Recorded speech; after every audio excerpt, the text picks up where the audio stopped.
Good afternoon and welcome.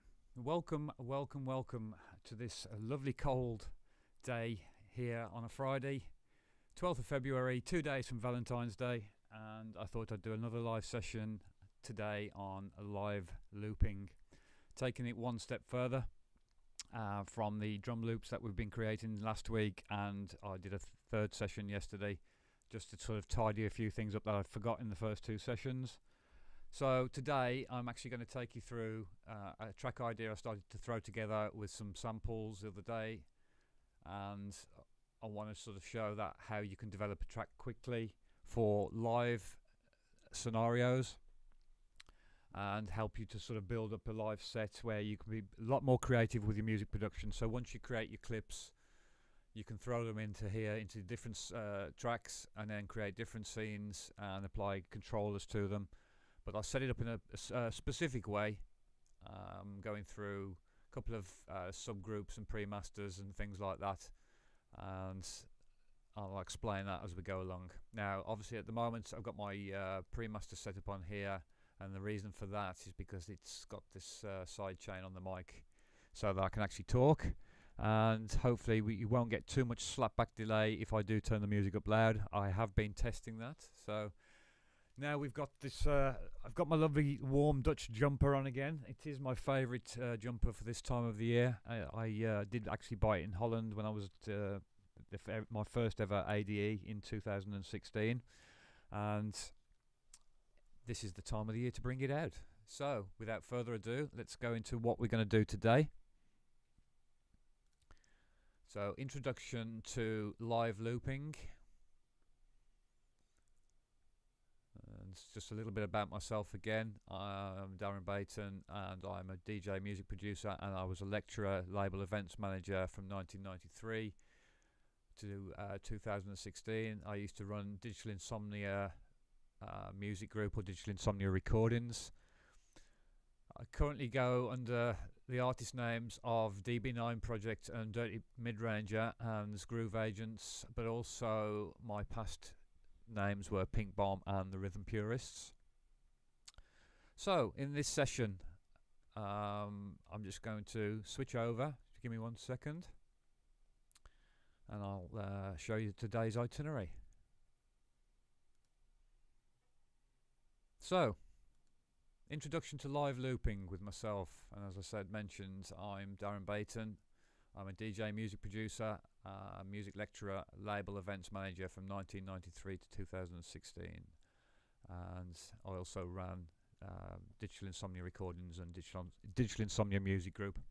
And as you see there, those are my current, past and present artist names. Okay, so today we are going to cover live looping. Let me just get rid of that, and then we can carry on.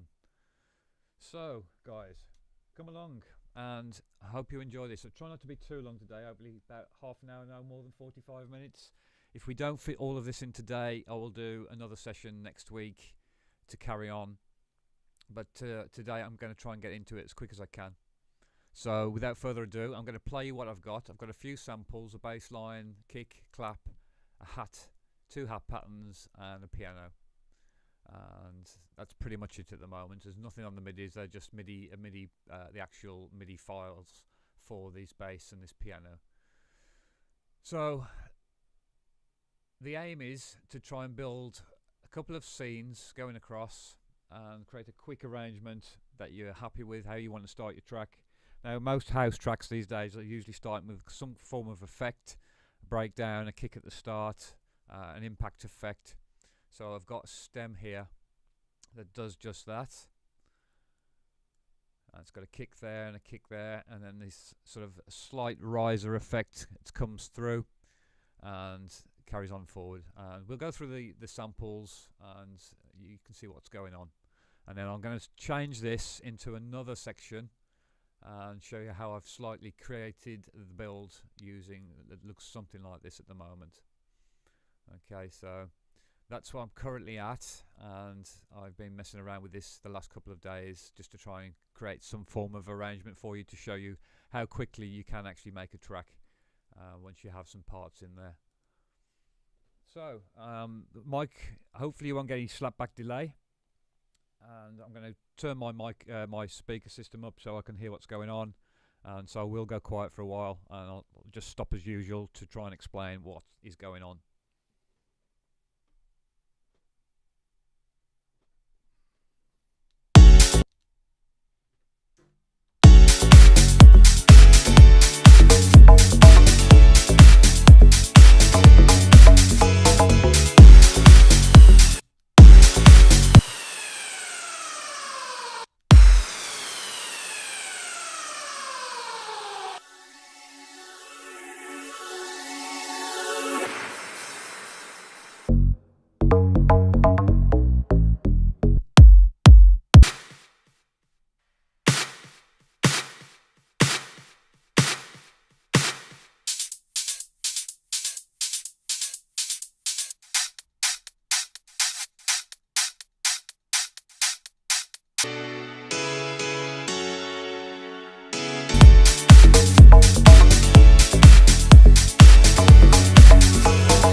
Okay guys, so I've got a few samples. Now you'll notice that when the effect hits, there's a kick there, and there's also, because on this kick drum I've got here, this MIDI pattern on the kick drum, you can notice that there's two kick drums playing at the same time. So if I play those two together, they're obviously going to cause a problem. So in the other arrangement that I've created, to save time, I've done a few different obviously taken the kick drums away and slight different variations. So I'm going to switch over to that now and show you how I've duplicated those scenes. Obviously what I would do is I'd start by duplicating here, right click, duplicate, or as you can see, Command D quickly. So I'd start by duplicating a few scenes down and start stripping it back to a kind of an idea that I actually want. So without hopefully quickly, it will go quiet, big wires just switch over, and then I should be back.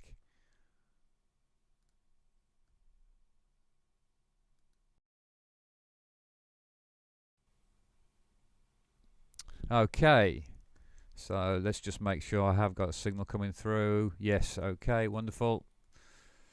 So what I've done here is obviously I've stripped the parts down a little bit more, and I've actually made the stems, I'm just going to bring them out a little bit, but I've made the stems a little bit smaller just so I can fit more of the arrangement in, because you'll notice that I've got two different trigger pads here, and I'm just going to bring it slightly down. I've got two different trigger pads. I've got one obviously on the keyboard here with only 5 rows, so the red marker comes down to these 5 rows, and obviously I've got 8 rows going across, so 1, 2, 3, 4, 5, 6, 7, 8, it stops there. Same with this one here, this section covers this, so at any particular time I can just move these across to wherever I want to, and I can just move them down, and I can just control different sections. And what I try to do is I could either have I could control, you know, a couple of tracks coming down. Let's come down, and I could just go across to there, and I could do it like that. But what I like to do is obviously just move these around, get them fitting where I want to. So if I've got a lot more parts coming in across to here, I can control this side for example, just the piano or the bass line if that was over there. So it's just a case of setting your setup and what you want. Now what I like to do is keep my drums and everything on the left hand side, because I've got my controller and mixer here, and I can pretty much control everything. Then what I like to do obviously is put my drums into a group track, so I can open and close that at any particular time. And let me just reset this back, and that will do for me. Okay, And what I do, as I say, I start building different scenes down. I've copied these down here. I've taken the kick away. I've made slight variations of this kick. This one again here. The end's taken off as well. And that is because the clap also does this on this sample here. So what I've done on a couple of different ones here, I've actually looped the sample. So I've looped the section there.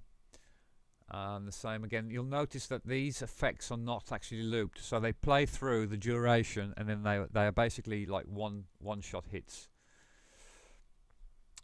The only time I'll ever want to loop them is if I want them to continuously keep on going through, but I want to be able to trigger and control those myself, so they are actually dragged in as one shots and not on a loop. And what I've done is with this particular one is I've started, instead of on the kick, I've started on the little down sort of impact here by just right clicking and set one from here. And then what obviously that allows me to do is have a slight different variation of the hat pattern here. This is a slightly faster hat coming in. I've just got the bass, the kick there, and the same. Actually, all those kicks could be no, the reason those kicks are in white is because I've got a continuous kick drum here. If I obviously want that kick drum to finish like that, I can do that. In fact, I need to do that now on this pattern here. And then what I'm actually going to do is duplicate that stem again and just take that kick drum away quickly. And the same again with this stem here. I'm going to copy that one there because I want that to repeat. I don't want that kick to drop on it again.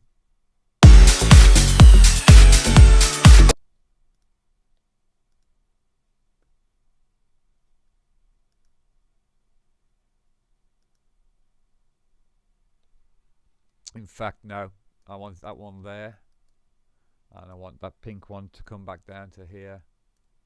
And in fact I want that one to there again. Yeah, so I only need that one there. I just need that as a loop continuation. So I was just thinking through the pattern of what I want. Obviously there's a kick plays there, there's a kick on that stem there as well, and I want that, don't want them both to play at the same time. That's the idea of this transition effect here. It was just a kick drum effect that I found, which is really nice.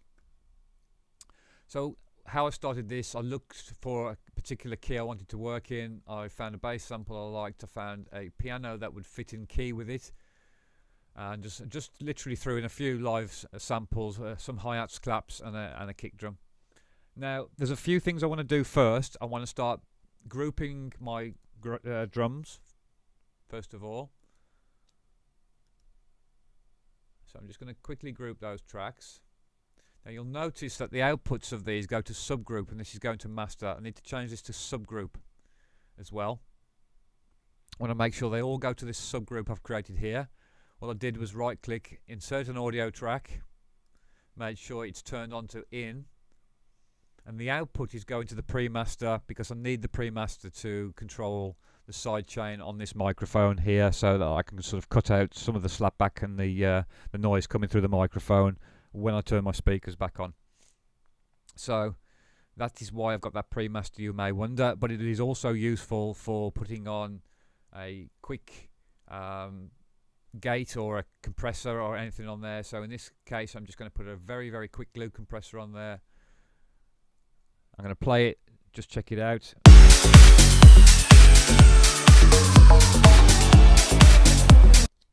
All I'm looking for is just a little bit of gain reduction. I'm not trying to squash it or anything, I'm just trying to sort of flatten everything out. Rather than on the master, I've got nothing on the master, so what I'm actually going to do is put a limiter on, because you'll notice that some of them are still clipping above 2 decibels. There's literally nothing on this at all. It is just pretty much just a blank template with some samples. So I'm just going to put a limiter when I can find him.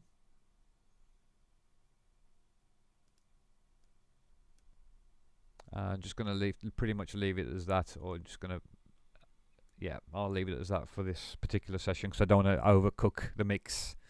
Out to you guys.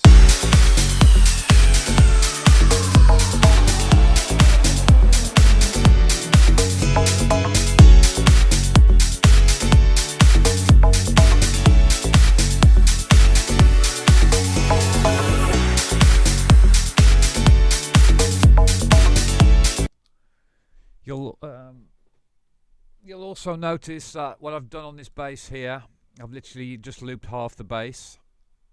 I've got yet to put a control on. I've put a filter on the actual channel. I need to now assign this filter here.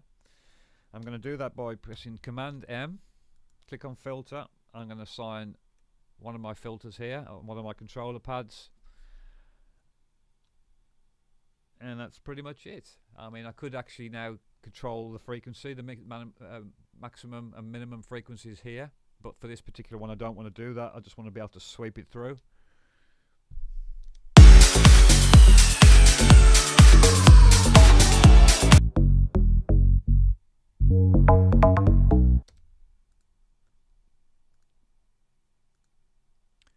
Now also on my subgroup I've got another filter which I need to assign as well.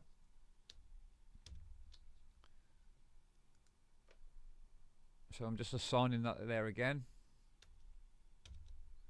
and you'll notice that I've actually put the resonance up a little bit, and I've done that for a filter just so that it sweeps across the frequencies and gives it a little bit of a tickle.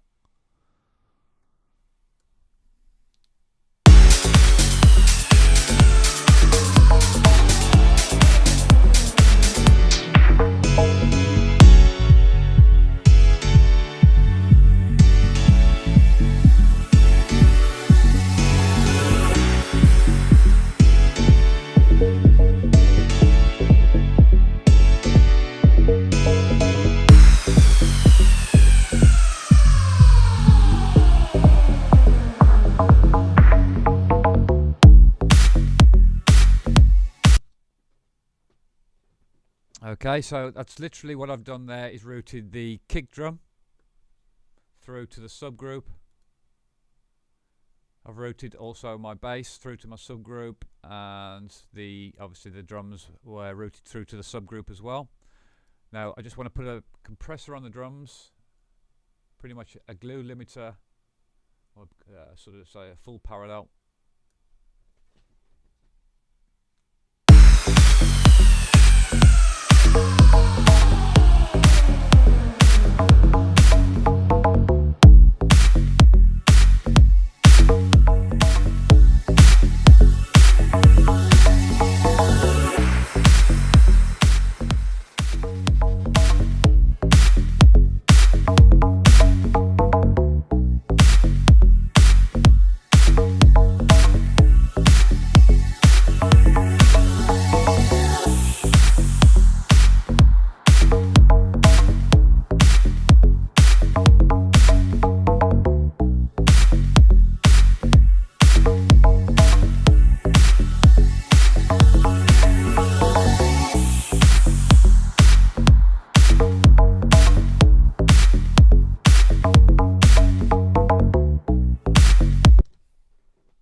Now what I'm going to do on my master out, I'm just going to put a controlling effect, another effect I want on there.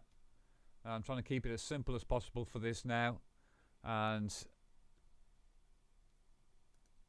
what I'm then going to do is just rename all of these scenes. And for example, I might again, the end of yesterday's session, I actually explained about starting the tracks at maybe 120 BPM, slightly slower. So I could do this. Whoops, don't want to insert that. Wrong one. And I just go intro 120. What are we on here? 123, 124. So maybe I want to start 123 BPM.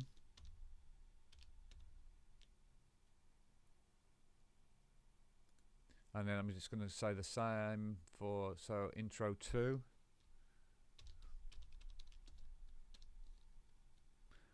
And I'm going to leave that on the same BPM. Literally just going to leave it there, and then the second one where the bass drops, I'm just going to drop it up that 1 BPM faster. So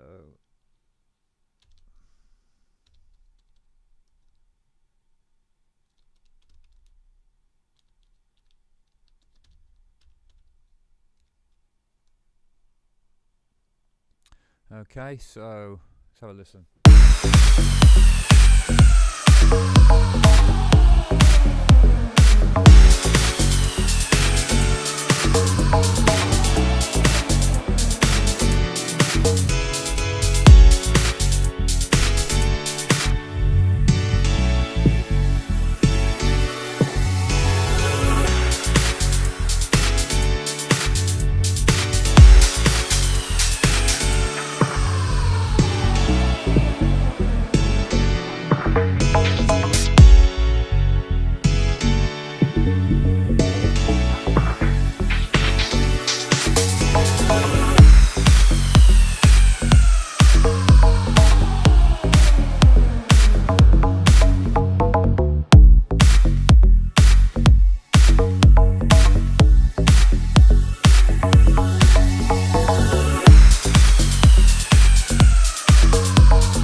Okay guys, so again I'm just going to pretty much show you what we're covering here. So introduction to live looping, starting a live session in clip view, which is what I've done here.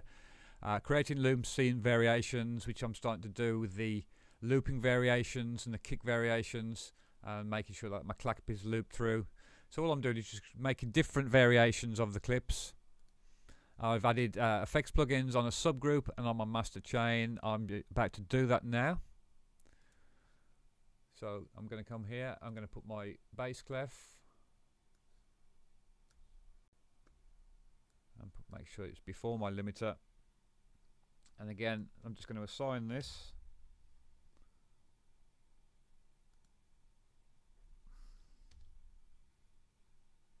And there's one thing I also want to do, and I want to cover just a few different things like on effects controllers and macros.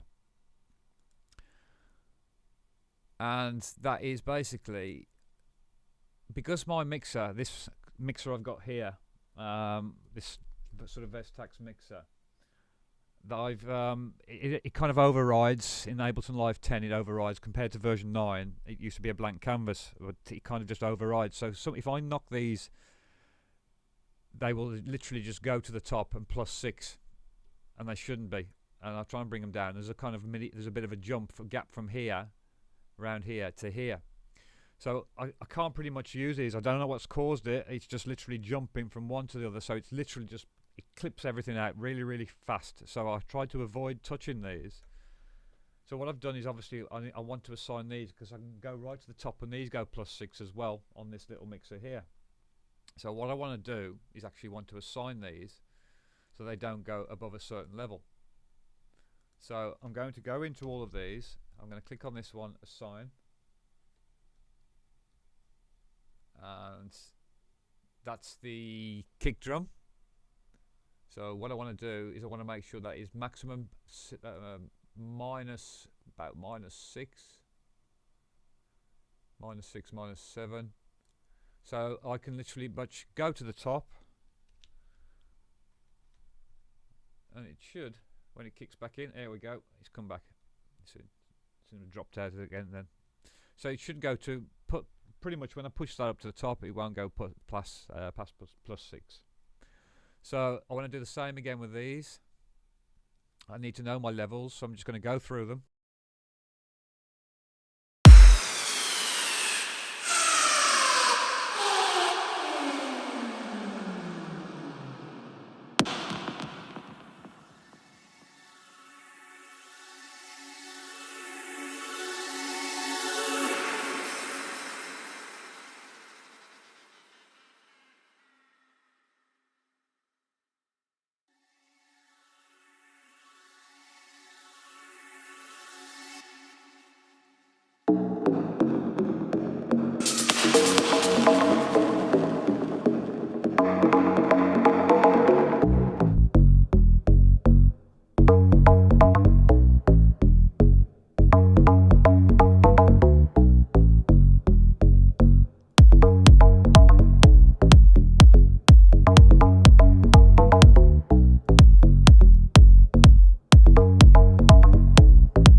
seem to have a bit of a MIDI mishap going on. So I was just playing through the scenes, and I think we've got a bit of a controller washout. Something's happening on this fader here. It should be controlling this. I'm having a little bit of a MIDI dodgy problem going on. It's kind of sort of jumping through at the moment. It keeps sort of kicking in and out. But these faders, you can see them slightly riding, and I think that's why I've been getting MIDI surges. I think it's the culprit I've been looking for finally. But yeah, this is pretty much, guys, how I'm trying to set this up. Something's kind of overridden here by the looks of it. I've just got to check these out again.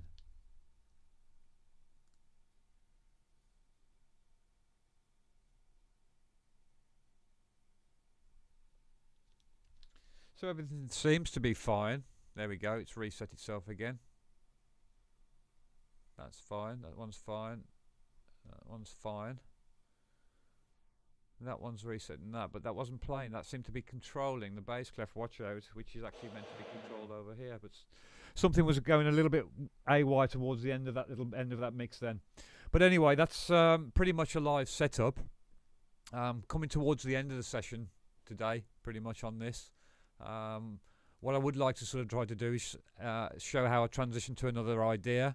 I'm going to leave that for another session, because I want to work on that, and I've literally only thrown this session together over the last couple of days, and I want to go away over the weekend, and I want to sort of put together how I'm going to show you how I'm going to transition to another section. So I want to leave you with that. That's lovely, just perfect half an hour there. So something to take in. I'm just going to walk through what I've done again. So I've got a couple of all my kick, my bass, my all my groups, and my drum groups. I'm just going to rename that drum group, so I know. And I've obviously just put a little bit of a parallel compressor on there. I've put nothing else. There's no compression, no kicks on any of this. These are pretty much samples straight from the really good quality samples. You shouldn't really need to compress these unless they're really bad and they're over peaking things. I tend to just compress them through the pre-master here, and then just put a limiter on the out. And this is pretty much for a live scenario. I'm not saying this is what I would do for making a track, doing a mix. I'd probably do something different. I might use a different kick which needs a compressor. I mean, it doesn't hurt to actually physically put a compressor on there and just soften it just by a couple of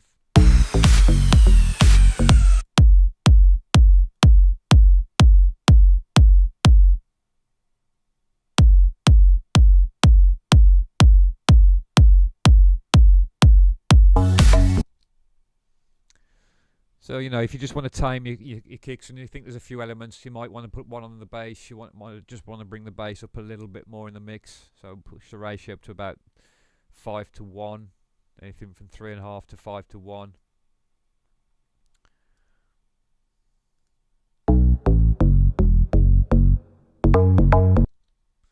And again, all I'm looking to do, guys, is just catch the peaks, really. Again, because the bass sample might be quiet, so you may have to do some treatment on it to bring it through in your mix.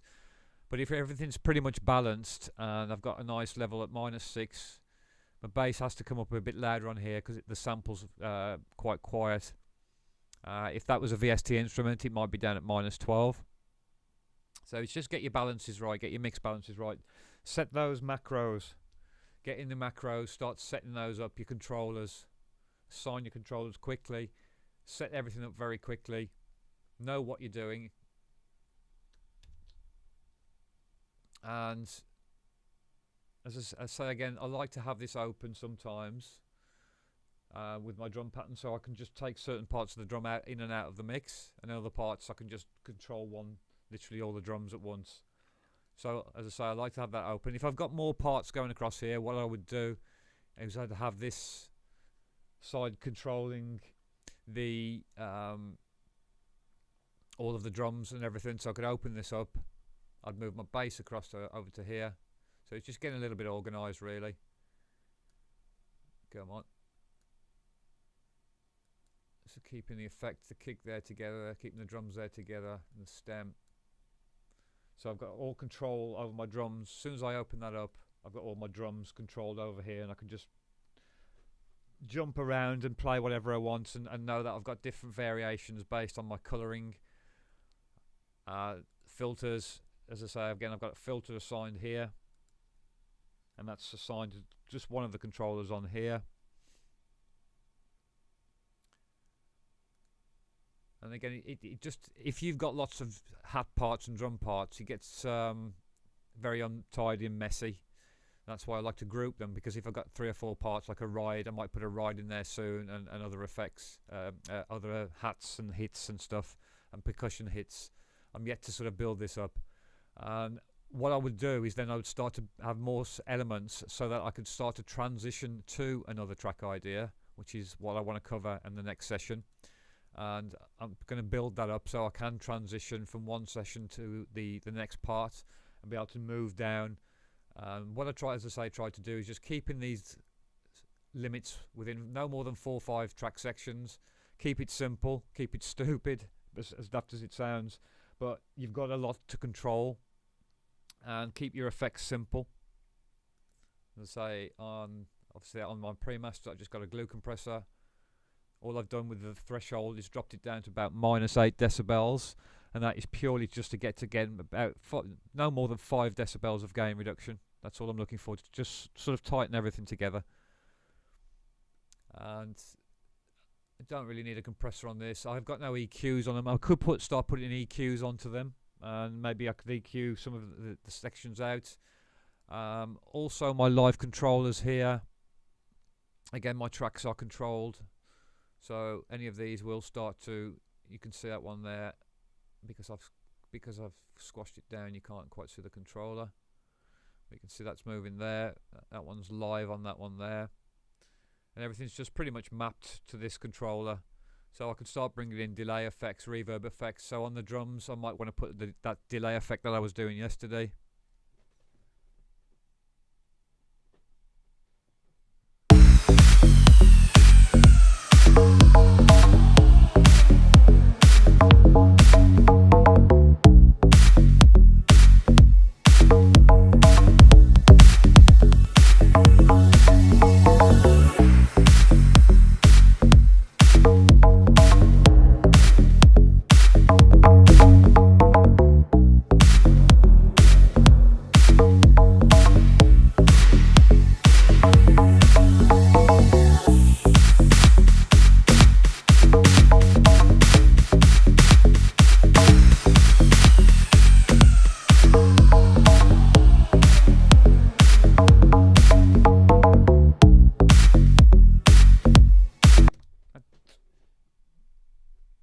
That doesn't seem to be working there, so that's pretty much wraps it up for today, guys. As I say, I'm just gonna play out again. I'm just gonna do a little bit of a mix, and what I wanted to show also was how to sort of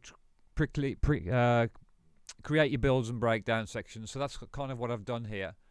So these are my builds and my breakdown sections. Just literally stripping elements back down again, and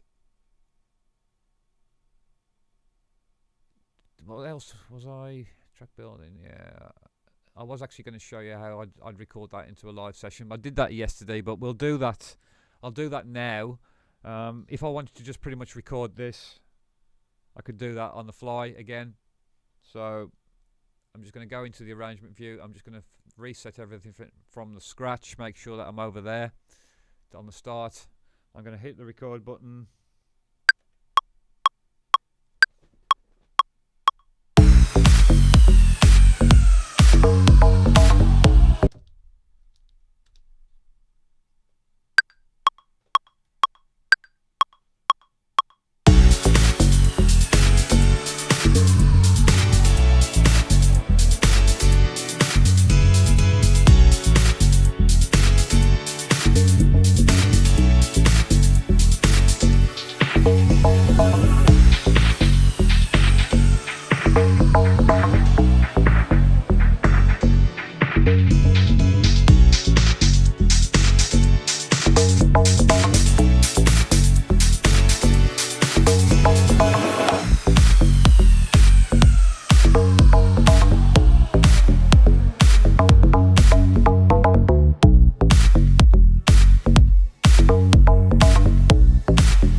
And there you go, guys. As I say, I seem to be having a little bit of a MIDI problem going on. I don't know what's causing it. One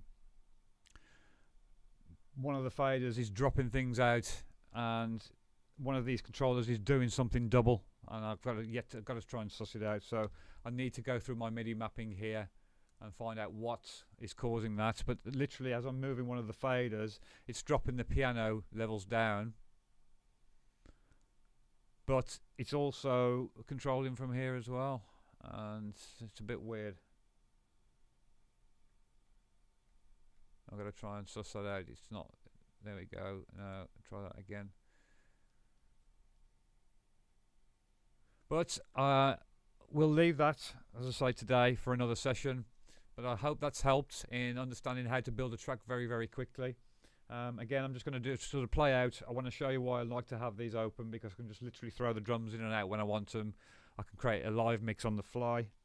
So I'll leave you with that, and we'll see you on tomorrow's sessions. And just want to say thanks, guys. All right, who's that? All right, who we got on the chat? Hello, Scotty. Scotty. And who we've got? Mystic Fox. Hi, how are you? Right, can you do loud on Soundtrap? I don't actually use Soundtrap. Sorry about that. Sorry, I was a little bit. Didn't notice who was in the chat there. Scott, welcome. You were dancing then. Good lad. Good lad. Mystic Fox, could I do a collab with you on Soundtrap? As I say, I don't actually use Soundtrap. I've never actually used Soundtrap. I don't mind collaborating through Ableton Live and Splice. I don't mind helping through that way, but yeah, Scott does. He knows how to use through Soundtrap. I know he's mentioned that before to me. I do remember Soundtrap. You're talking about that, Scott. But yeah, what could I say about that? Apart from I could help you through Splice if you've got Ableton Live. I'll have a look at Soundtrap if it's useful. I'll see what I can do. But I am quite busy. I'm actually working on a few tracks and obviously trying to get the academy going. We are sort of very, very close. I'm moving the website service this weekend, and hopefully going to get the website launched pretty soon. So do stay tuned for that. But yeah, Scott, link him up, Mystic Fox. Ask him if you can help him on Soundtrap, and I will sort of check in with you on that one. Let me know how it goes if you can help him. That would be great, Scott. That would be wonderful. Thank you. So that's it pretty much for today, guys. I'm just going to respond to this, and that'll pretty much be me out for the day. Right, how do I reply to this?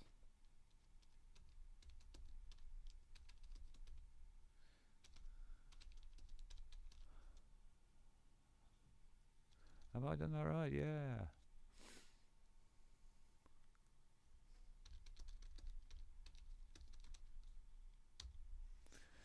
So guys, stay well, stay warm, stay safe out there. I'm just going to play out with this and I'll show you just, pretty much just a live mix again in the fly.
that's it then for me.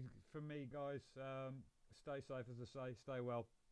I've got a bit of a MIDI problem going on there, so I'm gonna have to suss that one out and find out what's caused that. I'm probably going to delete all of the patches and try and repatch everything back in. I think I may have to adjust some of my MIDI ports and some of the signals so that they go through quicker. I'm running pretty much on a MIDI hub, an 8 board hub, and I've got a lot of MIDI stuff going through there. So it's using 2 power MIDI ports as well in the back, so I may have to sort of, you know, pretty much change that around and make sure that this is going in quicker and responding maybe in the back of the Mac. It's quite complex because obviously I've got all my mixer coming through into the Mac, and I've got to make sure that I'm trying to keep the latency as low as possible on everything, and these are causing problems. There is a MIDI spikes going on somewhere, so I'm going to have to suss that out. It could be the lead, it could be the hub. Hopefully I'll sort it out for the next session. So I'll see you next week, guys, and take care. Have a great weekend.